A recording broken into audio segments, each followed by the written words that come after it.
Assalamu alaikum and good evening. You are watching Humsab TV and I am Muneeb Hamid with the news.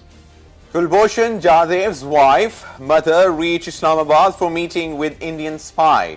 Kulbhushan Jadhav's wife and mother arrived in Islamabad on Monday for a meeting with the convicted Indian spy at the Ministry of Foreign Affairs. The two women arrived in the capital via a commercial flight and are expected to leave today after the meeting takes place. They are accompanied by Indian Deputy High Commissioner J.P. Singh. Officials said all arrangements are in place for the meeting between Kulbhushan Jadhav and his wife and mother. In addition to the Indian envoy, a couple of Foreign Office officials will also be present during the meeting, which could last from 15 minutes to 1 hour, according to Foreign Office sources. Pope Francis pleads for migrants at Christmas Eve Mass.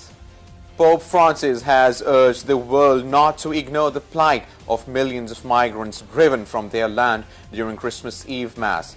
The pontiff compared them to Mary and Joseph, recounting the biblical story how they had traveled from Nazareth to Bethlehem but found no place to stay. Many migrants, he said, were being forced to flee from leaders who see no problem in shedding innocent blood.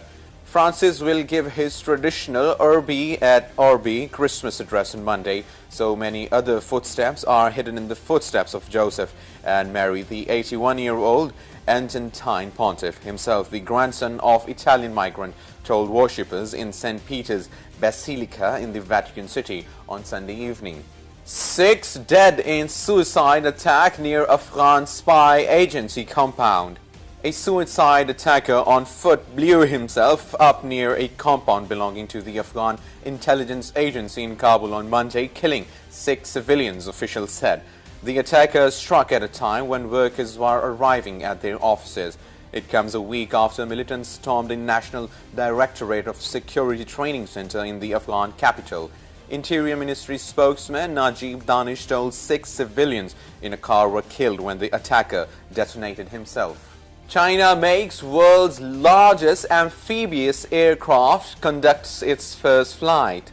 China's homegrown AG-600, the world's largest amphibious aircraft in production, took to the skies on Sunday for its maiden flight. The plane, codenamed Kunlong, according to the state news agency Xinhua, took off from the southern city of Zhuhai and landed after roughly an hour-long flight. With a wingspan of 38.8 meters and powered by 4 turboprop engines, the aircraft is capable of carrying 50 people and can stay airborne for 12 hours. Its successful maiden flight makes China among the world's few countries capable of developing a large amphibious aircraft, chief designer Wang Li Kaishai told Xinhua. Venezuela expels Brazilian Canadian envoys. Officials in Venezuela took the first step on Saturday towards expelling top diplomats from Brazil and Canada who have been accused of meddling in the country's politics. National Constituent Assembly President Delcy Rodriguez declared both Brazil's ambassador and Canada's charge d'affaires as persona non grata, a move which does away with their diplomatic credentials. Officials from both countries and the United States have been increasingly critical of President Nicolas Maduro's government for consolidating power and isolating the country's opposition parties ahead of next year's presidential elections. Brazil said in a tweet from the Ministry of Foreign Affairs that it intends to respond with equal force. The government had not yet received official notification from Venezuela. Fire in Philippine shopping mall kills 37. Fire swept through a shopping mall in the Philippines, killing at least 37 people, most of them workers at a call center, city government officials said on Sunday. The vice mayor of the southern city of Davao, Paulo Duterte, said the chance of survival for any of the 37 missing at the NCC mall was 0. Let us pray for them, said Duterte, the eldest son of President Rodrigo Duterte. The fire broke out on Saturday at a furniture store on the mall's 3rd level and quickly engulfed an outsourcing business on the upper floor, said a spokeswoman for the city government, M.A. Teresita Gaspan. The cause was not known, but an investigation was being launched. Navalny clears first hurdle in bid to challenge Putin in polls. More than 15,000 Russians on Sunday endorsed the candidacy of Alexei Navalny, seen as the only Russian opposition leader who stands a fighting chance of challenging strongman Vladimir Putin in a March vote. Thousands backing the charismatic 41-year-old lawyer met in 20 cities from the Pacific port of Vladivostok to St. Petersburg in the northwest to nominate him as candidate in the presence of electoral officials to boost his chances of contesting the March 18 ballot. His campaign said more than 15,000 people endorsed him nationwide. An independent candidate needs 500 votes to get registered with election authorities, according to the law. United Nations budget cuts a step in right direction, says the United States. The United States on Sunday applauded a $285 million cut in the UN core budget, saying it was a big step in the right direction. The General Assembly adopted a budget of $5.396 billion for 2018 to 2019, slightly below the $5.4 billion that UN Secretary General Antonio Guterres had sought.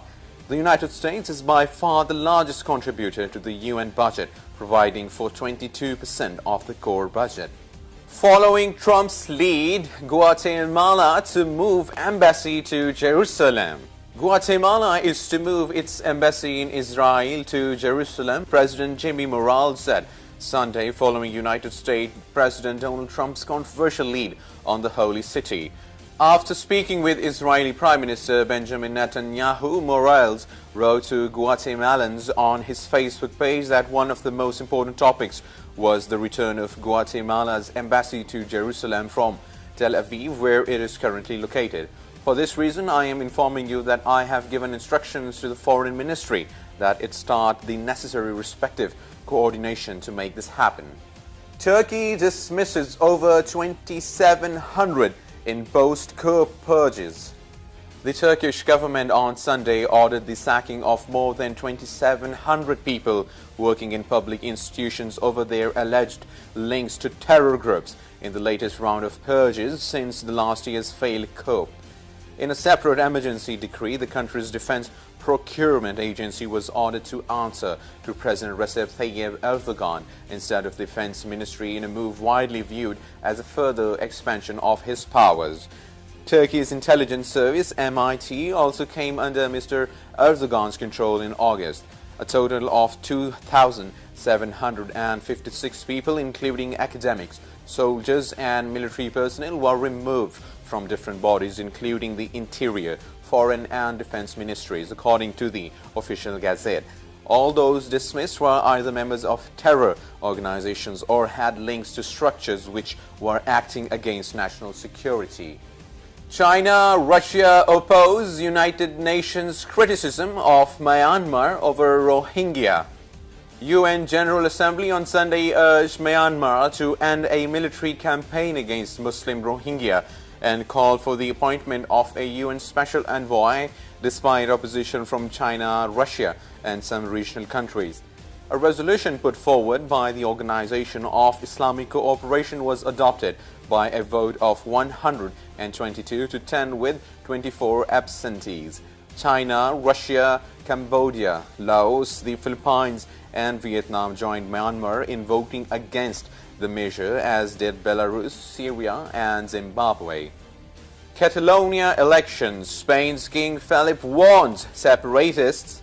The King of Spain has issued a renewed call for the unity amid the ongoing fallout from Catalonia's outlawed independence referendum.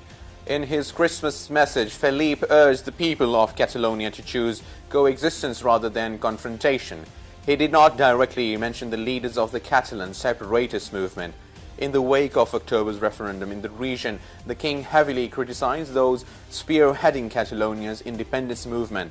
Some Catalans were angered by this and the fact that he made no mention of the heavy-handed Spanish police operation to block the vote. Alberto Fujimori, Peru's jailed ex-president, pardoned. Imprisoned former Peruvian President Alberto Fujimori has been pardoned by incumbent leader Pedro Pablo Kuczynski. Mr. Kuczynski's office said in a statement that Fujimori, 79, was being released on health grounds. Fujimori, who was in power from 1990 to 2000, was recently taken from prison to a hospital because of low blood pressure and abnormal heart rhythm. He has been serving a 25-year sentence for human rights abuses and corruption. He remains a divisive figure in Peru. Rupees fall drives food prices higher. Prices of food items have started rising in the wake of a recent fall in the rupee's value, though the price hike has somewhat remained subdued as the depreciation is not accompanied by supply constraints. However, a sharper rise has been noticed in prices of imported food items from tea, coffee, milk powder, chocolates and cheese to pulses, spices and pickles. A large number of imported food items have become costlier by 5 to 10%. Sports. T10 has great entertainment potential, says Sohail Tanveer.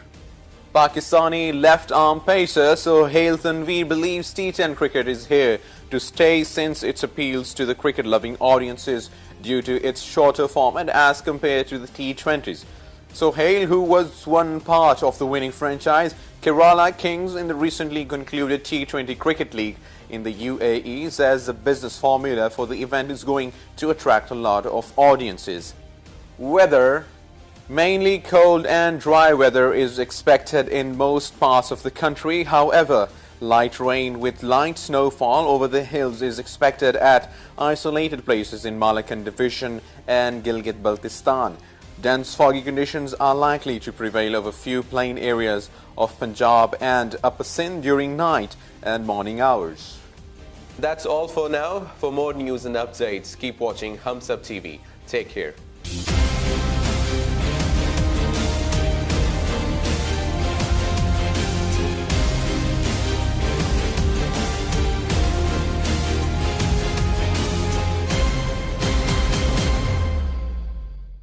Please subscribe to Hums Up TV and hit the notification icon on the screen to get the latest updates of our channel. Thank you for watching Hums Up TV.